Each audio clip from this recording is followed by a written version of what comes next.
Hey, good evening, everybody. How's my Big Heart Nation doing tonight? It's a hump night, it's Wednesday, and I hope you are having a good week thus far. My name is Shanita, and I'll be your host tonight. And I just want to tell you that I have a very special treat in store for all of us because I was able to get the fabulous, the wonderful Rachel Dolly Wolf Girl Oracle here tonight to talk with me and to share with us just how amazing life can be when you begin to use the power of your voice for your advantage in your relationships, in your relationship with yourself and others. So, without further ado, let me call up my good friend Rachel Dolly Wolfger Oracle. Hey! Thank you so much for being here. We were channeling Kermit the Frog, I felt like, for a second there. We went from Captain Kangaroo to Kermit the Frog. Yes, we were just talking about Captain Kangaroo. Are we reliving childhood right now or what? Well, I always tell people, I'm 55, but there's a inner 12-year-old sometimes that comes out. Well, I hope that our 12-year-olds come out tonight. We're going to have a beautiful, compassionate, amazing conversation, and I'm excited. So we're going to give everybody a few more minutes to trickle on in.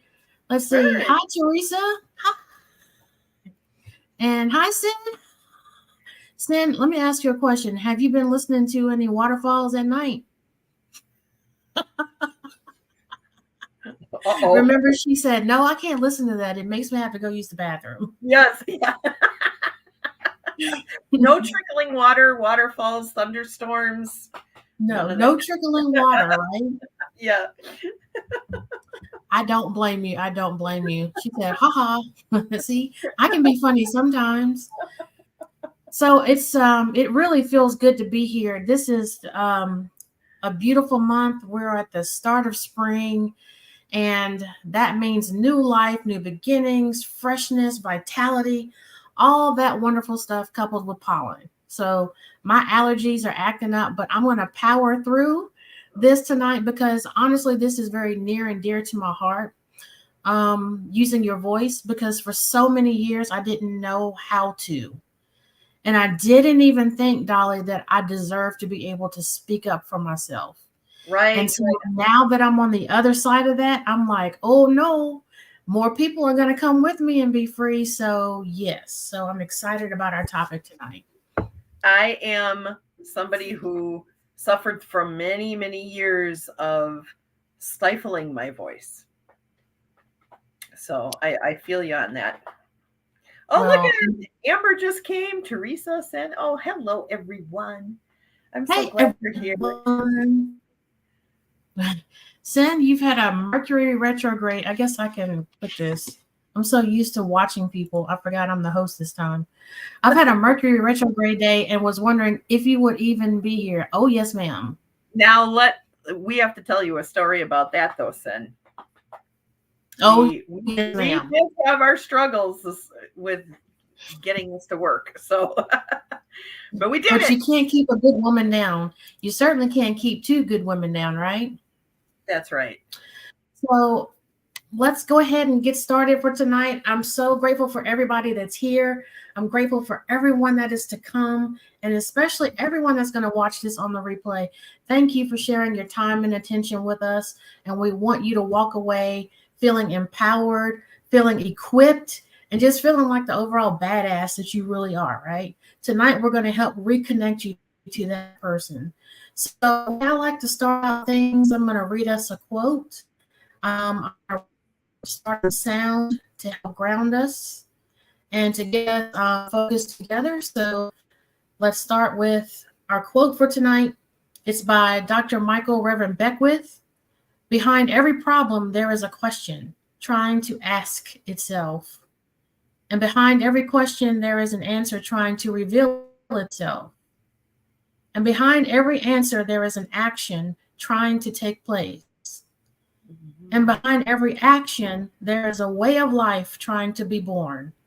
So tonight, I ask all the loving and compassionate energy to come around us, to shield us, to open our minds and hearts to receive, and to just learn and soak up all the good energy.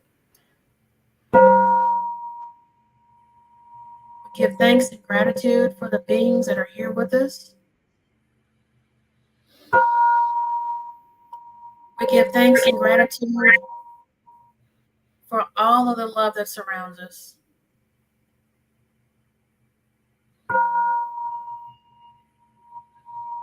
And we give gratitude and we give thanks for all of the people that are going to connect to their inner goddess, their inner guru, and feel free. Thank you. So tonight we are going to talk about honest communication, how to use the power of our voice. And Dolly, you told me earlier that this was a topic that was near and dear to you. Would you be willing to share with us? Sure. For many, many years, I stifled my voice. I have a fantastic relationship with my mom. My mom and I are very close. She's amazing, but she is a human being who had to overcome some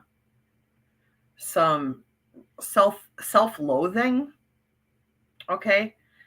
And so as I was growing up, anytime I would show any kind of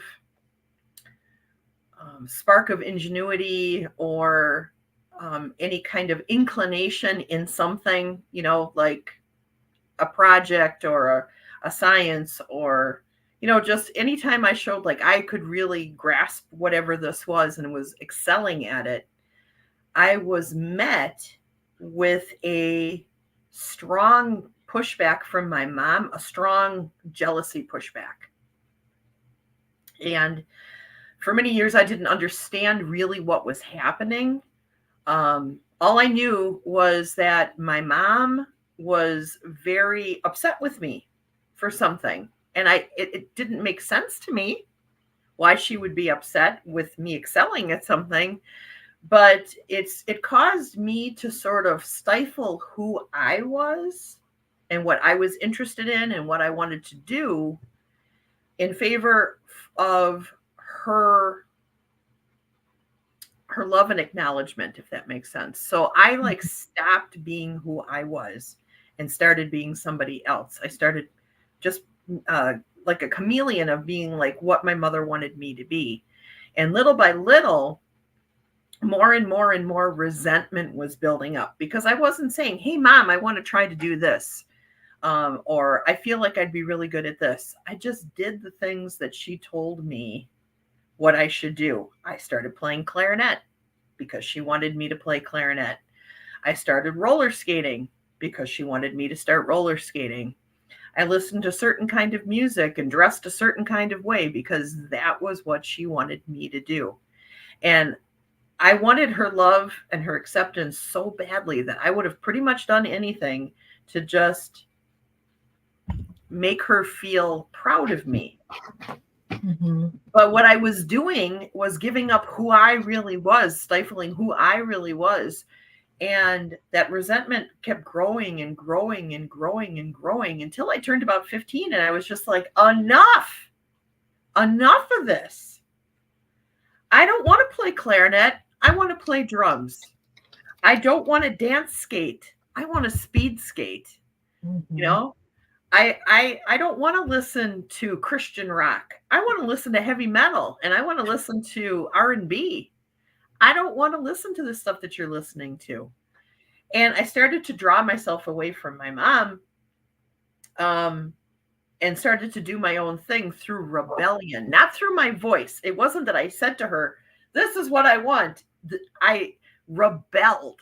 That was my voice at that time. Instead of speaking out loud what I needed, I rebelled and I just did whatever I wanted to do and pulled away from my mom. And it damaged the relationship that I had with my mom for many, many, many years. Until about 6 or 7 years ago, her and I went on a mother-daughter trip together. And I finally got the courage to just tell her, this is how you made me feel. I can't understand why you're jealous of me, why you, anytime I tried to excel at anything, you would just knock me down. And it wasn't like it happened all the time. It was only when I was excelling at something a lot, like I really had a lot of talent in something, that she started to knock me down. And it was very, very frustrating for me. And I mean, I love my mom very much. I would do anything for her. And she was a good mom. You know, it's not like she was a terrible mother. And I don't want you guys to think that she was this terrible person who was constantly knocking me down. That isn't the case. But it was enough that I suffered from it for many, many years until I used my voice and told her how she made me feel and how this whole situation was making me feel and what I would like to do and how I would like to relate to her. And I don't understand why you're so jealous of me, Mom. And she brought it out. She's like, I'm jealous of you because you have a freedom that I never had. Well, I really appreciate you. I'm sorry, go ahead. She said, I don't, she said that she never had, her parents would never allow her to do anything. Mm-hmm. And she was trying to allow me to do things. And I had this freedom that she never had. So anyways, us talking this out and me using my voice and setting boundaries has greatly improved our relationship. We have a completely different relationship now, and it's wonderful. And it just took me getting that courage to be able to tell her the things that I set the boundaries and tell her the things I needed to say. So, oh, there's Chrissy.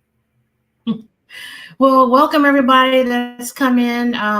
Dolly was sharing with us why this topic of using your voice is so important to her. And I just want to tell you, Dolly, thank you so much for being courageous to share that, because I think while the circumstances may change, I think the energy behind the story is very similar. Like there are parts of me that I could hear in my story and my journey and what you just shared. And I think everybody here can probably find some resonance in there. Hey, Chrissy. She didn't use the power of her voice to tell us that she wanted to say hi. I didn't want to interrupt you all. Hello, you beautiful people. How are you? Hey, Chrissy. I'm so happy to see you. Welcome. Nice seeing you too. Thank you. I just came in from work. I figured I'd come say a quick hello and let you go on. You can always turn us on. Well, yeah. Okay. Well, I'm so glad to see you. And thanks for next time.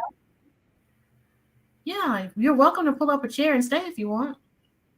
I'm going to get situated. Long day at work. She didn't eat yet either, so. Yeah. Oh, that's important. Yeah, go take care of yourself. We're all about that self-care now. Yes. All right, well, nice seeing you. Thanks for saying hi. Yes. I know. How wonderful. Round of applause, everybody. Maybe next time. Okay. I'm going to hold you to it, friend. All righty. Okay. So if anybody on the live chat, can you tell me, and with a response yes, if you have struggled in the past speaking up and using your voice in your relationships? Type in yes for us. So tonight, I want to share with us why having honest communications with other people, but mainly with ourselves, is super important. KD says yes. Appreciate that. So Teresa says yes. Yes. So we're not by ourselves. Woo! We have, the majority of us have really struggled to speak up and say, oh, no, not today, right? So here are 3 ways I'm going to share with you all how you can begin to have honest communication. So keep in mind, I'm mainly speaking from the perspective of it's got to start with me. And when I get it together with me, then it's going to have this beautiful ripple effect with everyone else.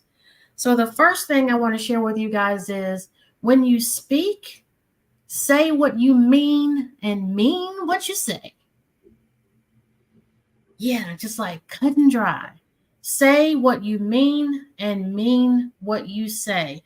I think sometimes as big-hearted people, we want to be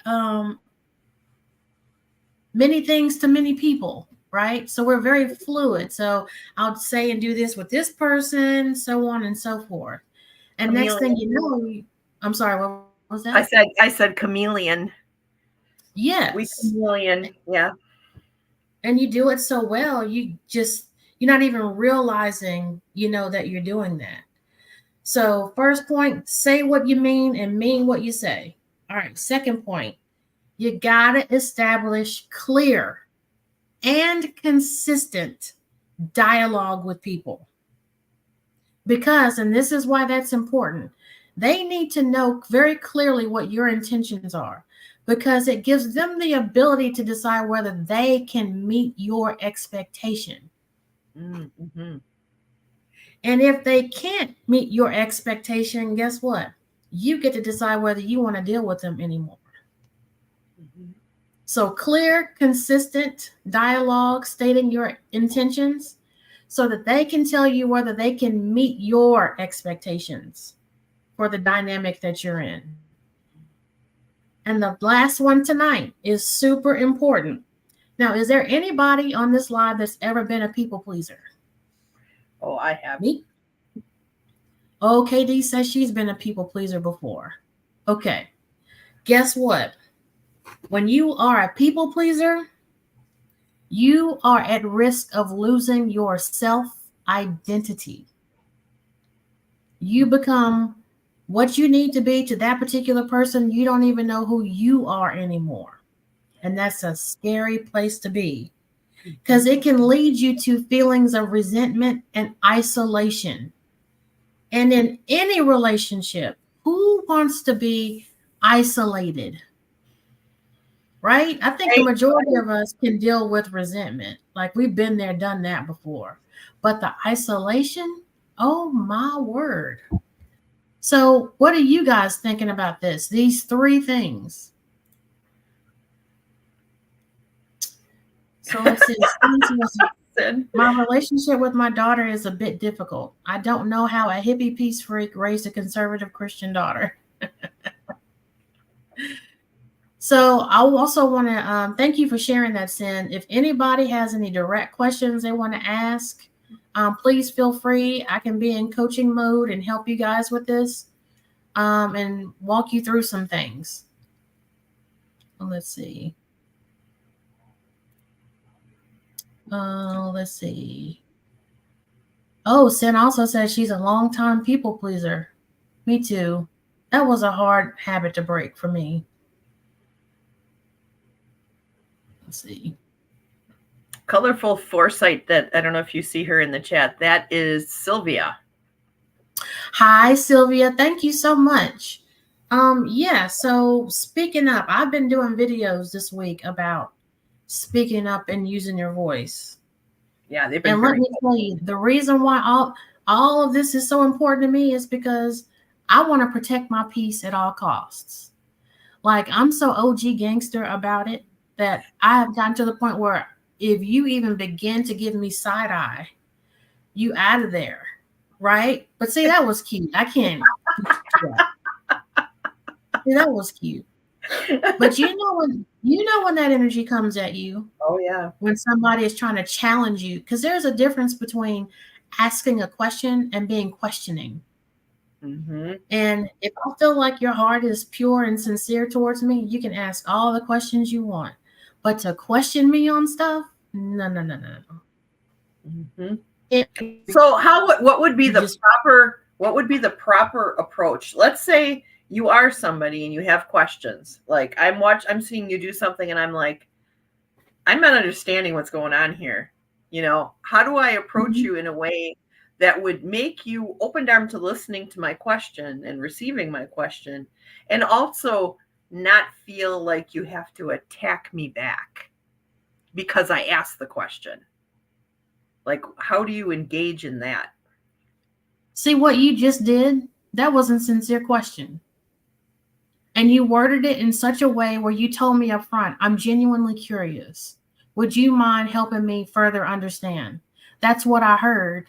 Okay. That was the energy behind what you just asked, right? Mm-hmm. When you approach a person that way, as opposed, well, why do you think you need to do that? You hear the difference? Yes. Yes. Why? And I think it's also a matter of how you're communicating too, right? Because I've noticed in my own personal life that sometimes I am misunderstood when I text, that people read into my words something that isn't there and react strongly as a result to that. And I don't know what it is, maybe because I'm very direct, so maybe I need to, if I am going to text a question, I just need to say, I have a genuine curiosity here. I'm trying to understand, and then ask my question. We'll see. Or call them and avoid the texting altogether. Well, texting is a whole nother beast. Mm-hmm. Because I've been in situations where I've said that and it was just like the person, it still didn't translate. So texting is a whole nother beast.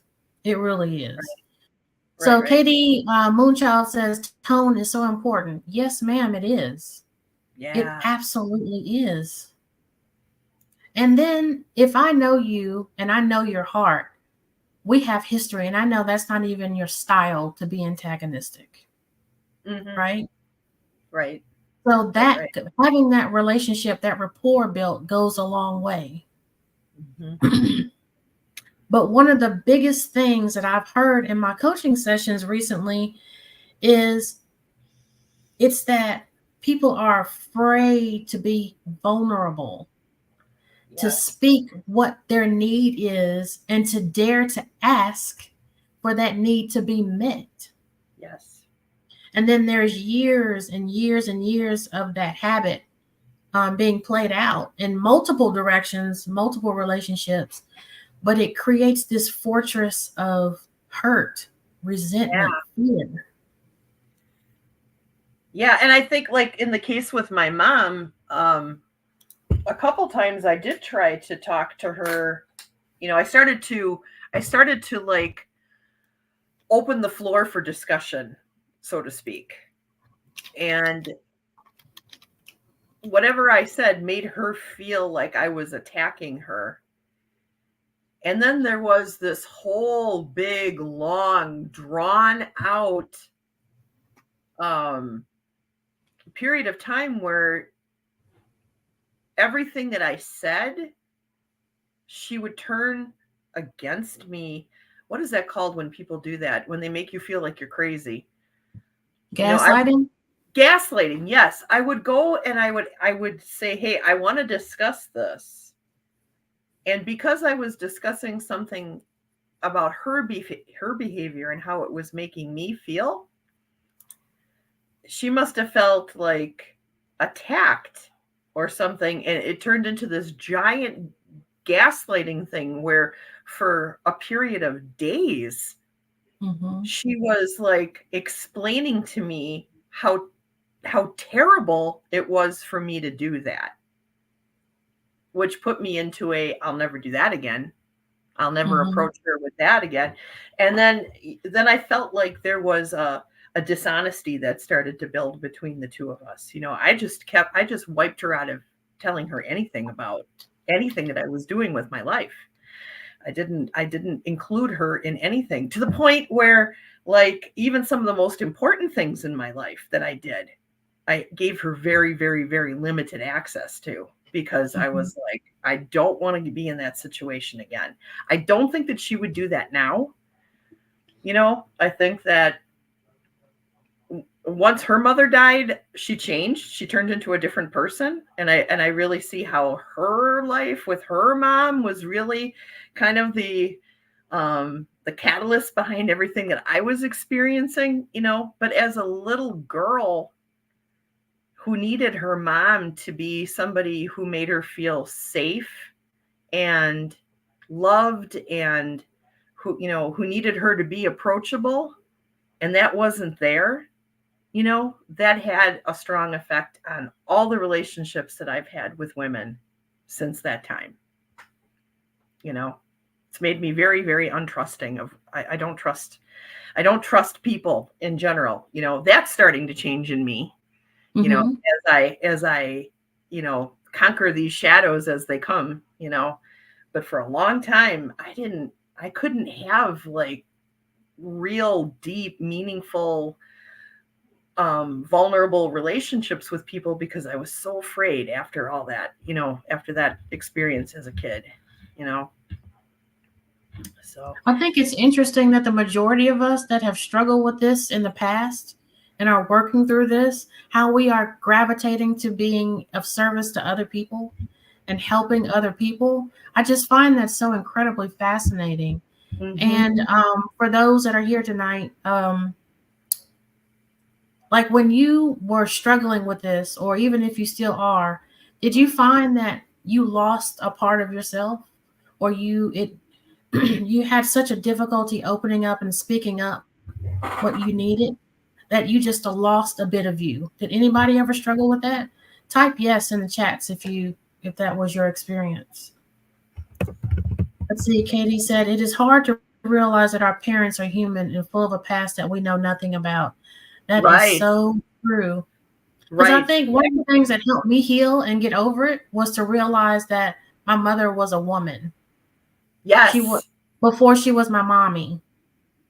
And that woman had a whole life of experience up to the time that we were together, right? Mhm. And being in a healed enough place to say, like, if I were to take my mother's experiences and put them on somebody else, I would say, oh my gosh, she had it hard. I feel so bad for her. What can I do for her? But Right. because she is my mother, I'm like, you should know better. Why did you do that? And blah, blah, blah. You know, all of a sudden, it was harder for me to access that compassionate side of me, you know, and I Right. had to learn how to do that. Yes, that was instrumental in the healing process between my mother and I. Was understanding more about what she experienced that kind of like led her to this place. Right. And then I was able to have both empathy and sympathy for her condition. And she was able to for me too. Because in her brutal attempt to try not to be anything like her mother, she ended up being like her mom. And that was a big light bulb that went on for her. It was a big light bulb that went on for me. And we started to heal. And we're in a much, much better place now, like a much better place. So I'm really happy that I found the courage to talk to her. I remember the first day, now in my professional capacity, I spoke up for myself. Now, I started out in adult psychiatry and I was working in a hospital, right? And so I'd been there several years. And I was sitting at the nursing station doing, I think I was charting. I was in a chart writing up stuff. And I was hearing the other staff members say something about me as if I wasn't sitting there. And I turned around and I just said, blah. Like I didn't even think it through. I didn't even expect to do it. It came out. And it was very respectful and it wasn't derogatory or mean in any way. But have you ever just had that moment where something just was spoke through you? And I just stepped away going, I feel like $1,000,000 freaking bucks. Like I went back to my office, I closed my door, and I said, what just happened? Like this feels good. I want to do some more of this. And that was what started me for really embracing, hey kid, you got to speak up because Zora Hill Nor what's it? Zorn Hurston, Neil Hurston said, if people mistreat you, and you never say anything, you lead them to believe that you enjoyed it. And I'm butchering it up, but that's the gist of it. And Right. when I read that, I said, she is so true. That is so true. Because no, I didn't enjoy any of that. I enjoyed the speaking up for myself. And I've been on that path ever since. So Katie says, my mother was widowed at 22 and I was a 1-year-old son with a 1-year-old son to raise alone. When I realized that loss, it broke my heart. Yes, his death was so unexpected. Wow. Yeah. Thank you for sharing that, KD. And that's so true. We do train other people how to treat us. Yeah, we do. That And is so it's true. so important.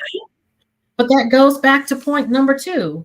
State your intentions very clearly and consistently, because that gives them the ability to determine whether they can meet your expectation. Because some people can't. There are people in my life I can't meet their expectation. And I'm okay telling them that. And I think that's fair. And I want people to do the same with me, right? Mm-hmm. So while Yeah, we're I think. here, I'm Oh, sorry, go ahead. I was just gonna say, I think it took me a long time to realize, I had such a hard time for so many years making friends. I just didn't connect with people the way that other people connect with people. So when I did start to make friends, I would do anything to keep those friends in my life because I wanted so badly to not be alone, you know? Mm-hmm. So I chameleoned with a lot of people and lost complete sight of who I was completely. And I got to a point where I was like, I don't even like these people.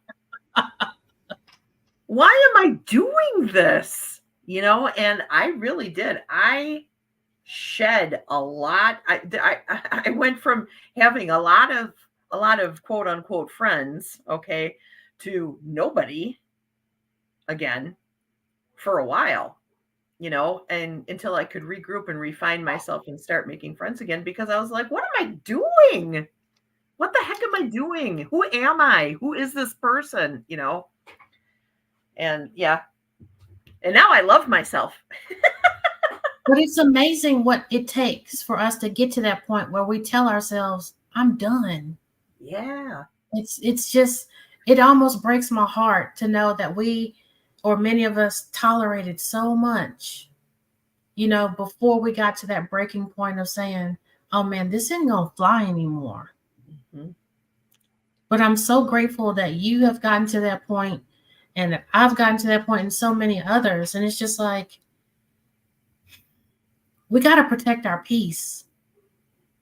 It has to be such an important thing in our lives that we are willing to just get rid of whatever that does not live up to that.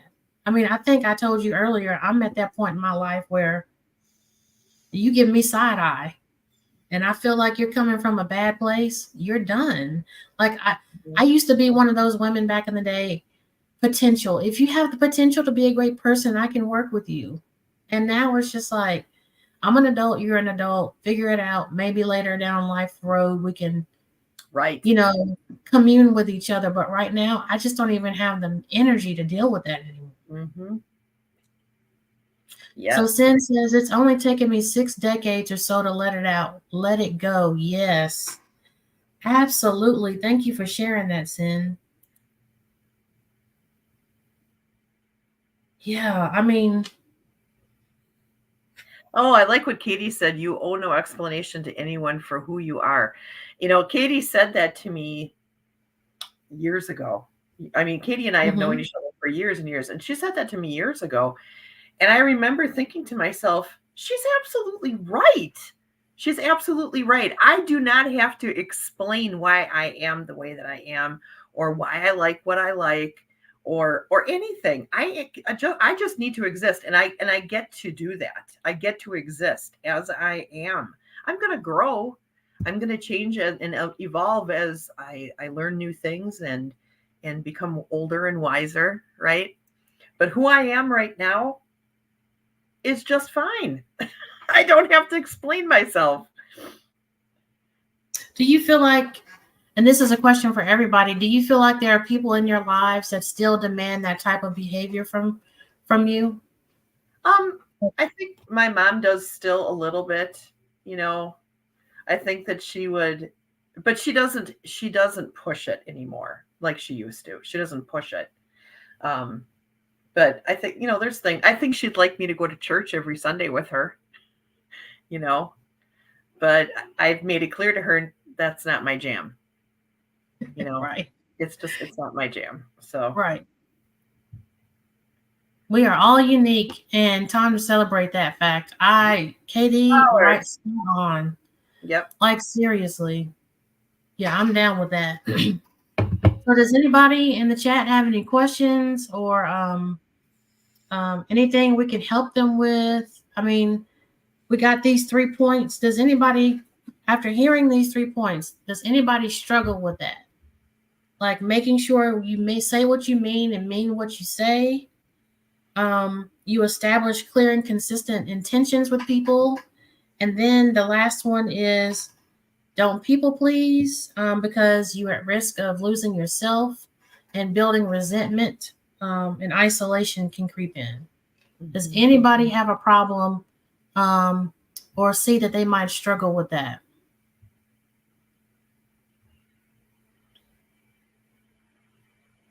Man, I'm loving this crowd. Everybody's cool. Yeah. That's a good thing. So, as a sound practitioner, I tell people all the time, I have all these beautiful, cute, lovely, fancy instruments, but the most powerful instrument of all is your voice. And making sure that you feel comfortable enough to use it. Sin says it's a good reminder to stand firm and not hold back. And I can still use reminders. We all can. Absolutely. Now I'm going to brag a little bit here. So my brother, Mario, is in the chat. What's up, big brother? Mario. So many of you know that this year has been a very challenging year emotionally and mentally, right? Yeah. And I don't know if you guys ever struggle with this, but you get one thought, and next thing you know, you're going down to this downward spiral. Mm-hmm. Well, I was just creeping at the top of that downward spiral, and I said, I'm calling my brother. And I talked with my brother, and oh my goodness, it's almost like I got my life back. So, well, not like almost. I got my life back in that conversation. And I tell him that all the time. But I'm saying that to say you can have all this knowledge that I have, you can have all the background, but you still are faced with everyday human problems. Yes. And you can have all these skills, but you're still going to be reminded of just how far you've come or just how much work you need to do. So in everything, do it with compassion. If you slip up, it's okay. Just figure out where you slipped up and then tweak some things, readjust, change, alter, whatever word works best for you. But my point is, don't be hard on yourself because new levels will give you new devils. And I'm sure many of you have heard that before. So you're gonna be putting those things that you've learned in those valley moments to good use. Mm-hmm. I feel like, we're here on this earth to learn lessons, of course. And just when you think that you've got the lesson learned, you're reminded that, well, maybe you still got a little bit of work to do. And a lot of times that's where I find my higher self fighting with my ego, where something on the surface is causing me to feel some pain or discomfort. And then I try to take a very curious approach to that when that happens so that my mind doesn't spiral off into oblivion. Or I don't start flowcharting out what ifs. I stop myself and I say, okay, what is this? Who's thinking this? Where is this thought coming from? Why is it there? It doesn't even belong to me. As somebody who is a medium, I have to check that now and then because sometimes things come in and they're not actually something that belongs to me at all, But I stop myself and I check those things. And a lot of times it's just, okay, there's still a little bit more to this lesson that I need to learn, and I take that I try to change it into a heart of gratitude because it's like the testing of these things is what leads us to a more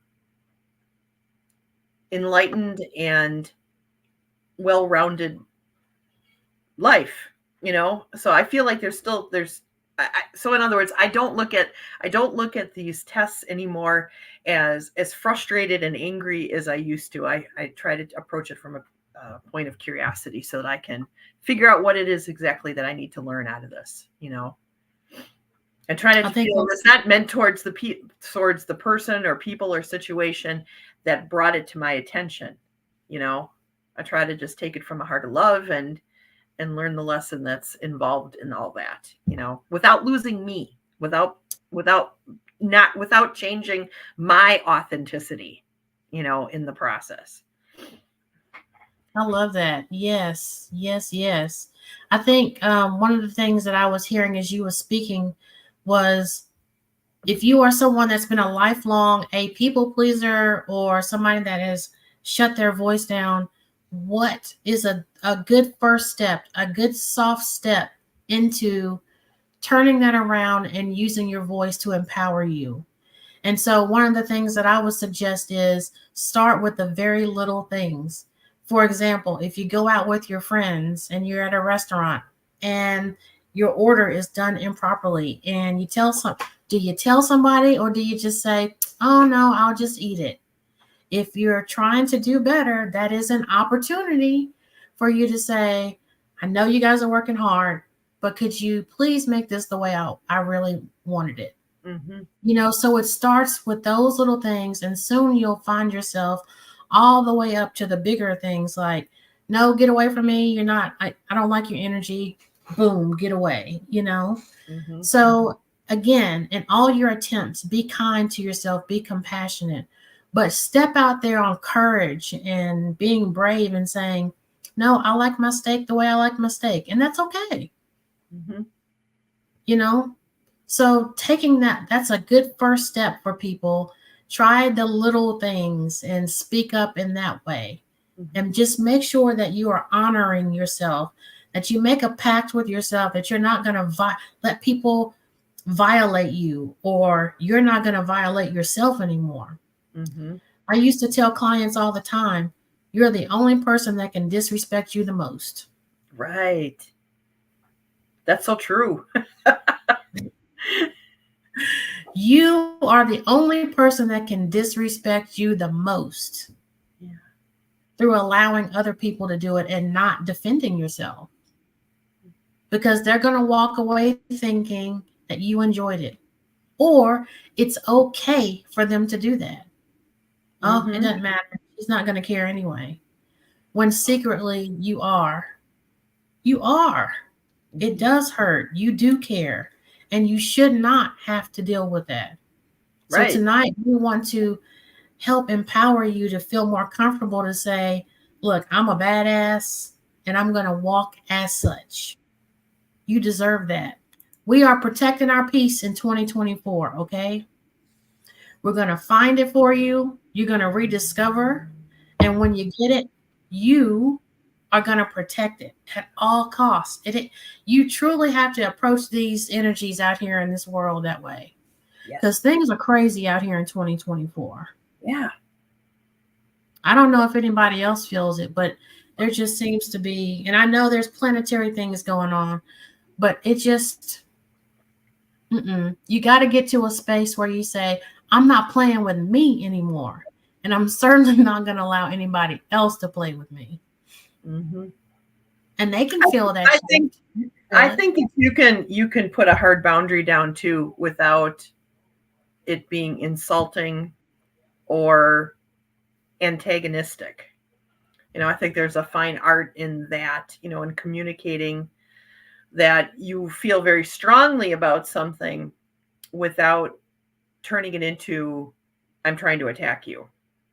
And that's where I fail sometimes, is I will speak my truth, but I'll do it so strongly that the person that I'm trying to convey this message to will put up a barrier and not hear me, Mm-hmm. or push back instead of listening and just hearing what I have to say. So learning how to express these things in a firm but gentle sort of way is part of my own personal struggle with speaking up for myself. Because a lot of times I will I don't sweat small stuff. At least I'd like to believe I don't sweat small stuff. But what's actually happening is little things start to build up in me. And then all of a sudden somebody will say something offhand and I'll just be like, bah! And I'll come at them. And then I'm like, okay, I'm sorry that I blew up like that, And, so that's something I'm still like navigating and learning how to do, I'm a pretty happy-go-lucky individual. I'm a pretty chill and easy to get along with kind of person, but when I get angry, there is a whole wolf that comes out that people aren't expecting. And so what it does, it's usually pretty aggressive. So that's something that I'm trying to learn how to do. So Katie says, I tend to do a drop mic too often lately. I just need to walk away in silence.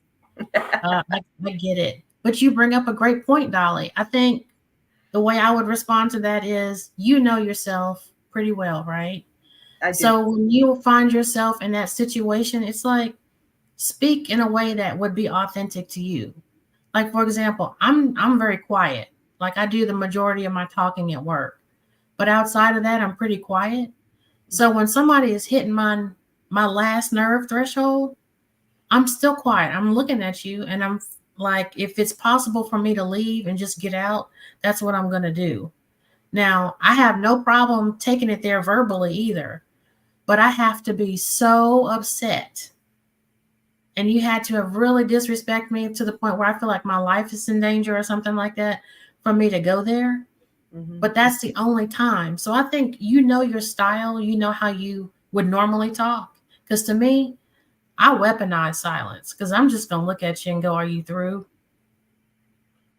Or if not, I do leave because I don't stay anymore because that energy is still hitting me. Mm-hmm. Even if I say nothing and that person's just standing there going at it, that energy is still hitting me and impacting me at a cellular level. Mm-hmm. Like it's getting, and I'm just like, no. Why should I be so respectful to let you verbally attack me? Mm-hmm. Now, some people, if it's at work, that's one thing. I'm not talking about that. I'm talking about a time when you can get away, when you don't have to tolerate it. Oh, let's see. Anger kills creativity, and creativity kills. Amen, sister. For real, for real. But yeah, I love silence. It's wonderful for me. I have a smart mouth. I really had to tell her, no, it's time for you to go sit down now. So yeah. She doesn't get to often. Chrissy has that. Chrissy is very, very, very good at letting anyone know when they've crossed a boundary. Like she will come right out and say exactly, with no speed bumps to soften things, she will say, if you've crossed a line, and for a long time that took some getting used to for me. It didn't happen very much, but when it did, it was always like shocking to me, like, whoa, but then I started like voicing myself, not exactly the same way, but I'm more, I have a tendency now to say exactly what it is, what line it is, explain what line you crossed and why and how that made me feel. Mm-hmm. And I found that really is effective because I think a lot of people, if they're speaking in anger about something, they don't realize how sharp their words can be and how damaging that can be. And when you bring it to their attention, they're more likely to go, okay, well, you know what? You're right. I shouldn't have said it like that, but this is how I feel. And it gives you an opportunity to have a dialogue then without having to put up like a shield or run away, and that's a fine art. Autistic people really have a hard time sometimes communicating. We have a hard time. It's not that we don't have emotions or that we don't feel. We feel very deeply and we feel we feel very strongly, and sometimes it's hard to put that into words. And when I get angry, I get so jumbled in my own thoughts and my own emotions that I can't bring what I need to say to the surface in that moment. And so what I've learned to do is just say, I need a break for a second. Let me calm down and get all of these like butterflies that are flying around inside of my head into a order so I can speak and tell you what's going on with me. You know, I live with people who love me very much and who allow me to do that. And they're not pushing me and pushing me and pushing me to talk right now, right now, right now, right now, you know. But I have I have had many situations in my work life where I'm like, let me just calm down and then we can discuss this. Okay. And they wouldn't let it go. And they just kept needling me and needling me and needling me. And I was getting more and more jumbled and frantic and angry and passionate, and all these things start bubbling up, and it would turn into just a screaming match, you know? So when I'm out in the wild like that, and I'm not with the people who make me feel safe and make me feel loved, and will respect that boundary and allow me to calm down. I mean, what do you do? What do you suggest that I do in a situation like that where somebody is really coming at me? So let me make sure I got it together. So you said you're out in the wild. Is this away from work? Or no, away from home, like out at work, or maybe I'm at Walmart and I'm having a confrontation with a person that's there, or just somewhere outside of, somewhere outside where people don't know me well enough to be able to go, okay, we need to give Rach a break before we talk about this anymore. Okay, so the details matter to my response. So we're going to say you're out in Walmart, okay, and you're having a moment, right? Somebody's coming at you. Remember, you have your body. Mm-hmm. You don't have to be reactive to the point where you hurt someone, but you can say, this is overwhelming me. Please stop. This is like the universal sign for stop, right? Your body is saying, it's too much. I'm overwhelmed and I can't process it right now. Just please stop. If the mm-hmm. person will not, then you can either quickly leave, turn around and go, or you can say, I'm leaving now. It's really based on how you like to operate.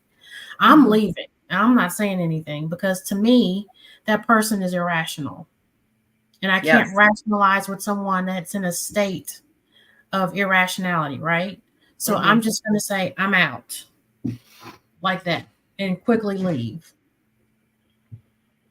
So it really is about going back to your breath, taking a deep breath, because now you're getting into the sympathetic nervous system, right? Because it's fight or flight. It's probably kicking in, right? Mm-hmm. So to ground yourself, deep breath. This is too much. I'm out. Mm-hmm. I can't handle this. Yeah, that's kind of what not the job that I just quit from, but the job that I used to have, where I was a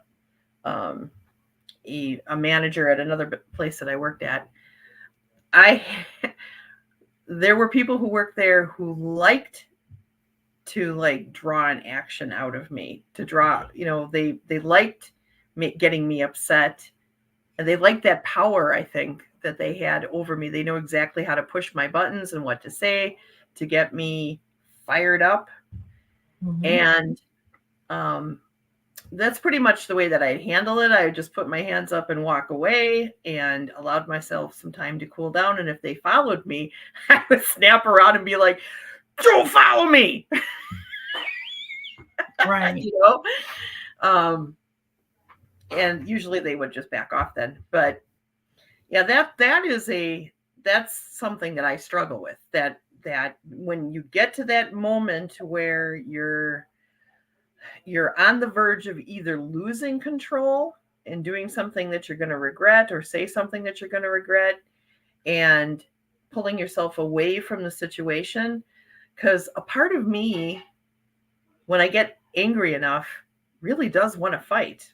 Not physically fight, but, or maybe sometimes.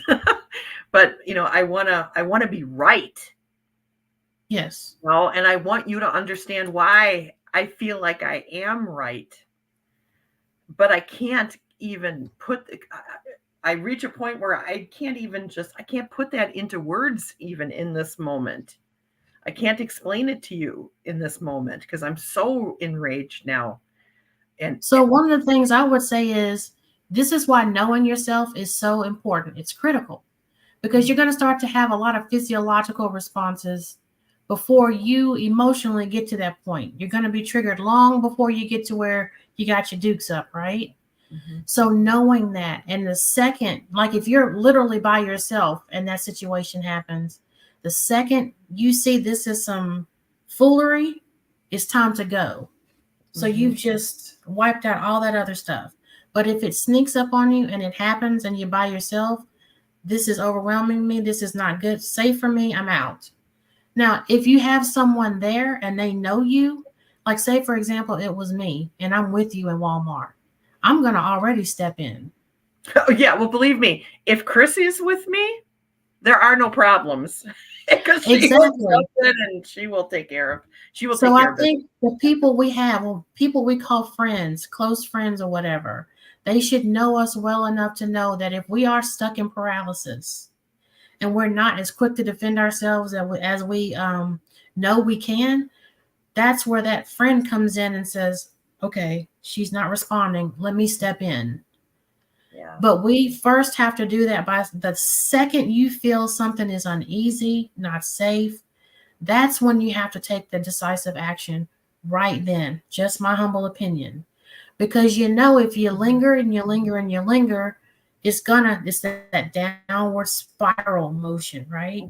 And Yes. and you want to protect your peace. You want to protect your peace, especially if you're at work and you're dealing with that kind of energy. It's like I'm not even going to give you opportunity to do that. But bully, and you know how to handle a bully, you got to give it right back to them. I'm not talking about fighting anybody or being physically combative, but what I'm saying is give their energy back to them. Yeah, stand your ground. Yeah. You have to in today's era. Yeah. Let's see. Mario said, always stand in your truth because you are worth it. Absolutely. Absolutely. And knowing your worth means sometimes you just got to say, I'm out. Now, you said something important, Dolly. You said, I want to be right. But sometimes in whatever situation, it's better to say, I want to be compassionate to myself. Like, do I want to be right or do I want to be compassionate? And hopefully you want to be compassionate to yourself because you're dealing with somebody that's not in possession of their right thinking at the moment. Because when somebody's all angry and whatnot, they're emotion driven, right? Logic is kind of out the door. Right. And I have like an empathy, I have empathy. So when I feel that energy, I get drawn into that energy. I'm learning little by little how to protect myself from that. But I get sucked into that energy, and if I'm not cognizant of it happening or mindful of it happening and stop it when it does, I can get drawn into that, That's a practice right now for me. And there is nothing wrong with that. I love that you are aware. Typically, that's our body's way of saying we need not so much healing, but we need attention. There is something there that is we need to give attention to minister to soothe. You know what I mean? And so it's just about always going back to that compassionate self. Like the second you experience that in that situation, whatever your default compassion response is, enact it, right? Because you are worth so much more than walking away and you're all riled up now, right? Like even if you don't act out of character, internally all that energy is right here. Yes. And now you got to figure out, what do I do with all that that's bubbling up on the inside? And if you don't know how to get it out of you properly, see, I was somebody that ate. That's what I do too. I do that too. So then it turns inward and I turn it on me. Even though it's food, I turned it inward and it's on me now. So that person was able to be a butthead and didn't get any consequence. And now I'm beating myself up. So it's downward spiral, right? Mm-hmm. So you're going to always be right because you're going to choose the best solution for you, which could mean I'm out of here. Mm-hmm. I really, really, truly appreciate you sharing that because I think a lot of people can see themselves in that in one way or another. If you wouldn't mind for us, if you have any Oracle cards accessible, could you like share one that's really inspiring for us for Sure. this? And I forgot she's got the file cabinet. I can't take credit for this though, because this was Katie's idea and I totally copied her. Thank you so much, Sin, for giving us a thumbs up for this. Thank you guys for doing that. That's super nice. That's super nice. Yes, absolutely. Thank you so much. This is the Shaman's Dream Oracle. Nice. By Colette Baron Reed and Alberto Villanova. Or no, not Villanova, Villanodo. Let me just shuffle. Oh, and before everybody starts to leave, I want to ask if you guys could go to the show description and sign up for my monthly newsletter so you can get more tips every month. I only do it once a month because that's about all the time I can have, but we get some more tips every month with how to manage relationships on this level. Okay. See, Katie said I had so much fun when we were wearing masks everywhere because when people were rude to me, I could stick my tongue out at them. I'm going to do that, Katie. Oh my gosh. KD, I love it. I love it. So the card that I got for this evening is Hollow Bone. And Hollow Bone is teachability. And this is a card that is, Spirit is saying that you need to, if you want to progress forward as a human being in this world, you have to be open to being taught. You can't put yourself into a position where you feel like you know it all and that there's nothing else for you to learn, because you can't go forward that way. You can't. That is the mind of a narcissist, right? When, they get stuck in this, I know it all, I can do it all, I'm the best, there's nobody better, nothing that anyone else says matters, and they never progress anywhere. In fact, they start to go backwards. And I'm not going to mention any names, but a certain orange political person kind of is falling into that right now, and we're seeing that kind of unfold in real time, So Spirit is saying, no, just keep yourself open to learning lessons. Don't think of things that come into your life and happen as mistakes. Think of them as lessons. And that's something else that Katie, has taught me over the years. Is like, I keep talking about Katie because Katie has been an instrumental teacher in my life, and so are you, Shanita. So are you. I'm learning so much from you guys, and to everybody in the chat, all of you guys. I'm learning so much, and it's so wonderful. So wonderful to be a student in this world, and that's the approach that we have to take to life, is continuously be a student, be open to being taught. And the one thing I'll add to that is remember your worth. Remember how amazing you are. Let's see. Everybody's amazing. And I love you. Make sure you remember your worth. And challenge everybody this month. This is Protect Your Peace Month. Do whatever it is you need to do to make sure your smile is just as big as Dolly's right now. And that you remind yourself just how amazing you are. You'll be surprised at how these small habits can lead up to really big, impactful daily habits. They really are. So start speaking up, people. word. And if you really need somebody to help you to walk, feel free to reach out. Let me know. I'll do whatever I can. Put your comments and questions if you come back later, and I'm gonna answer everything I can. Okay. So Dolly, thank you so much for being here. This was amazing. Thank you for sharing your story. Thank you for being I love my friend. Big Heart Nation. Girl, come on now. You know you're my sister. You're my sister friend. And I love my Big Heart Nation. Thank you, everybody. Thank you, Teresa. Thank you, Sylvia, KD, Khadijah, my big brother Mario. Woo woo. And let's see who else came out tonight. Amber from Shine Your Light was in there too. I saw her. Yep. Ken. Thank you all so much. And thank you, everybody that's going to watch this on the replay. I love you guys so much. I thank you. And guess what? I'll see you in the next video. Bye. Bye.